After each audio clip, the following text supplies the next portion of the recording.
Next, let's talk about adding XY to our experiment. So I'm going to check on the XY uh, radio box, which gives me then the options between taking a look at the current position, looking at selected wells, looking at a manual selection, or loading coordinates directly.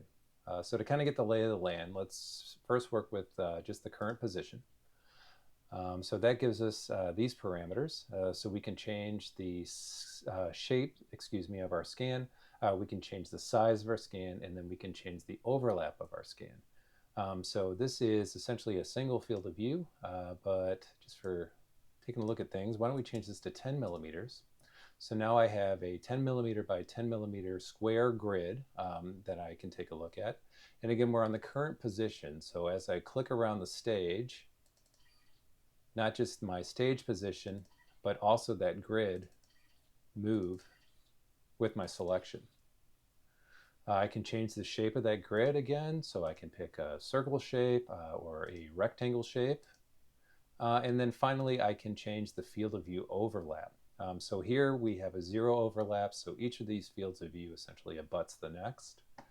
I can select a negative overlap, so say a negative 75% overlap. And that'll actually spread out those fields of view so that we get a little bit of, well, we have a sparse grid. Very nice for just kind of getting the lay of the land of your sample. You don't necessarily need to take every single field of view for an application like that. Or if I choose a positive overlap, I'll have, in this case, 10% of the next field of view in the field of view before, and that overlap allows for very nice stitching when that happens to be your application.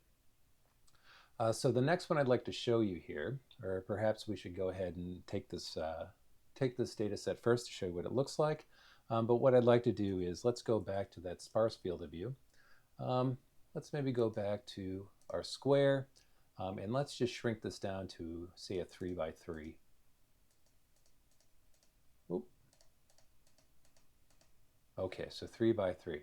So what I expect to happen is in bright field, I should get these 3 locations, and they should start populating in our multi-channel acquisition. So I'll hit Start Acquisition. Cool, and what do you know? So this will allow me to very quickly kind of get an idea of where I might want to scan. So the next thing to kind of talk about in conjunction with this is selecting a manual stage selection. So once you've done an overview image, and in order to use manual, you have to have an overview image, I can select manual. And what that'll allow me to do is when I click on manual, you'll see I get populated a manual ROI.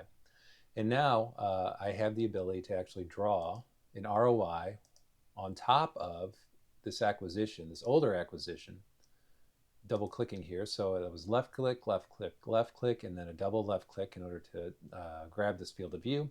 And you'll notice I actually have now a new area where I'm going to scan. So now if I, maybe I'll select my 0 overlap or even a 10% overlap. And now what it's going to do when I start acquisition is actually scan within that region and kind of fill in the gaps there. So a nice work through is essentially kind of a sparse scan of a very large field of view in order to kind of understand where your sample lies. And then you can select any kind of freeform shape that you like using the manual selection to kind of drill down and only take those images that from your sample that you're actually interested in. So that's both manual and then current position that we've gone over.